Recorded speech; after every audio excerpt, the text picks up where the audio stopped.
ఒక సినిమా చనిపోకూడదు, నిర్మాత చనిపోకూడదు, ఓవరాల్‌గా అసలు మానవత్వం చనిపోకూడదని జెప్పేసి ఎప్పుడు కూడా నేను హెల్ప్ చేసి నేను నష్టపోతుంటాను అని చెప్పేసి పవన్ కళ్యాణ్ గారు చాలా ఎమోషనల్‌గా జెప్పారు ఈ వార్డ్ అనేది. సో, మరి ఎందుకోసం జెప్పాడు ఈ విషయం?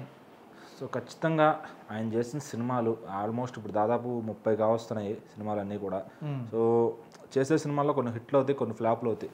సో పవన్ కళ్యాణ్ గారి కెరీర్లో మరి అప్పుడు మనం చూసుకుంటే జల్సా వరకు కూడా జానీ తర్వాత నుంచి జల్సా వరకు మంచి హిట్టే పడలేదు ఖుషి తర్వాత. సో మళ్ళీ జల్సాతో 2008లో కొంచెం ఊపిరి పీల్చుకున్నారు ఫ్యాన్స్ అంతా కూడా. సో మళ్ళీ జల్సా అయిపోయింది, తర్వాత మళ్ళీ కాలం సాగుతుంది, మళ్ళీ ప్రాపర్గా హిట్ పడట్లేదు అన్నప్పుడు మళ్ళీ గబ్బర్ సింగ్తో వచ్చారనమాట. సో మళ్ళీ వెంటనే గబ్బర్ సింగ్ అత్తంటి దారేది ఒక మంచి అంటే పీక్ టైం నడిచింది పవన్ కళ్యాణ్ గారికి. అలాంటి టైంలో ఆయన సినిమాలని కొంచెం దృష్టి పక్కన పెట్టి రాజకీయాల్లోకి వస్తున్నా అని చెప్పడం ఫ్యాన్స్లో కొంత నిరుత్సాహం కనబడింది. సో ఎందుకంటే చిరంజీవి గారు అంతకుముందు రాజకీయాల్లోకి వచ్చి అక్కడ బురద అంటించుకుని మనకు వద్దులే ఇది అని ఆయన తుడిపేసుకుని వెళ్ళిపోయారు.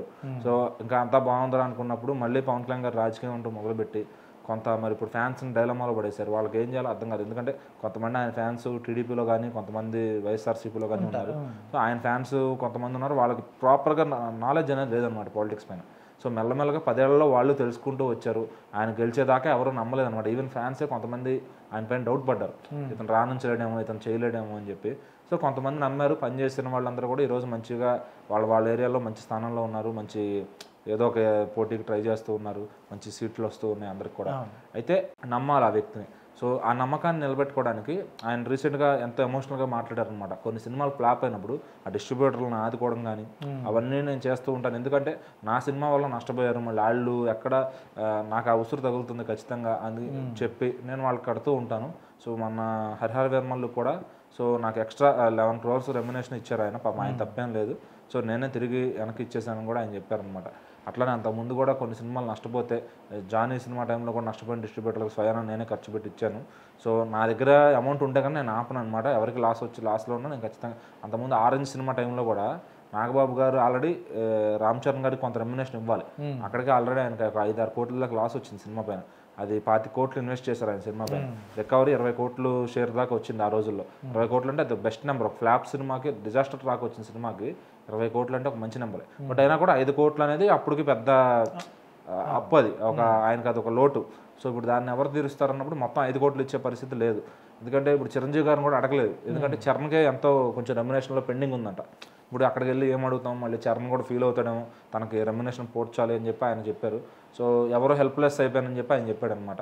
సో ఆ టైంలో పవన్ కళ్యాణ్ గారు ఎంతో కొంత ఇచ్చి ఆదుకున్నారని కూడా ఆయన చెప్పడం జరిగింది. సో అందుకోసం మన ఆరెంజ్ రిలీజ్ అప్పుడు వచ్చిన డబ్బులు నాగబాబు గారు తిరిగి పవన్ కళ్యాణ్ గారు జనసేన ఫండ్ కింద 4 కోట్లు ఇచ్చారు. సో అది గుర్తు. అట్లా వాళ్ళ మధ్య బాండింగ్ అట్లా ఉంది.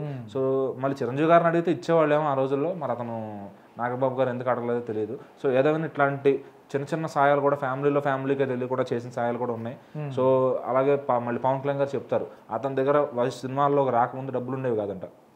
ఈ పిల్లల దగ్గర, చరణ్ గారి దగ్గర, చిరంజీవి గారి ఆ పిల్లలు శ్రీజ వాళ్ళ దగ్గర 20 10 ఉంటే అవి తీసుకుని సిగరెట్లు అవి కాల్చుకునేవాడంట. సో వాళ్ళ ఫ్రెండ్స్తో గడిపేవాడంట. సో అవన్నీ కూడా ఆయన చెప్పడం జరిగింది. సో ఇది ఏంటంటే ఫస్ట్ నుంచి కూడా డబ్బు పైన ఆశ లేదు ఎక్కడ కూడా. సో చక్కగా వాళ్ళ వదిన గారు మొత్తం ట్రైనింగ్ ఇప్పించి ఆయన హీరోని చేశారని కూడా ఎప్పుడు చెప్తూ ఉంటారు. సో వచ్చిన దగ్గర నుంచి కూడా అందరికీ సాయం చేసుకుంటూ వెళ్ళే మనిషే కానీ ఎక్కడ ఆశపడే మనిషి కాదు. ఈరోజు ఒకవేళ ఆయన ఆశపడితే ఎన్నో యాడ్లు చేసుకోవచ్చు, సినిమాలో 10 సైన్ చేసేసుకుని 10 మీద అడ్వాన్స్ తీసుకుని జల్సాగా గడపచ్చు. ఎక్కడికైనా బ్యాంకాక్ వెళ్ళొచ్చు, గోవాకి వెళ్ళొచ్చు, ఎటన్నా ఏ దేశానికైనా వెళ్ళినా, మలేషియా వెళ్ళినా ఎక్కడన్నా హ్యాపీగా గడపచ్చు. బట్ అలా కాకుండా వీళ్ళకి ఏదో చెయ్యాలి, సో మనకు ఉన్నది సరిపోదు, మరి రాజకీయం అనేది ఉంటే కనుక ఇంకాస్త ఎక్కువ హెల్ప్ చేయడానికి ఆస్కారం ఉంటుంది అని చెప్పి ఆయన భావించి వచ్చారు. సో అక్కడ కూడా 10 ఏళ్ల పాటు స్ట్రగుల్ అయ్యారు, ఈరోజు నిలబడ్డారు అనమాట. సో ఇంకా ముందుకెళ్ళాలని చాలామంది ఫ్యాన్స్ కూడా సపోర్ట్ చేస్తూ ఆయన వెనకమాల నిలబడుతున్నారు అనమాట. సో ఇక్కడ ఏంటంటే ఆయన పెట్టే గుణమే కానీ తీసుకునే గుణం కాదు. అలా ఉన్న మనిషి అయితే కనుక, ఆ స్వార్థం చూసుకునే మనిషి అయితే ఎప్పుడో తను వరుసగా సంవత్సరానికి ఒక సినిమా సైన్ చేసుకుంటూ హ్యాపీగా అడ్వాన్స్లతో ఎంజాయ్ చేస్తూ బతకచ్చు. కానీ అది కోరుకోవాలా, అదొక్కటి అర్థం చేసుకున్న వాడికి ఆయన ఏంటన్నది అర్థమవుతారనమాట ఖచ్చితంగా.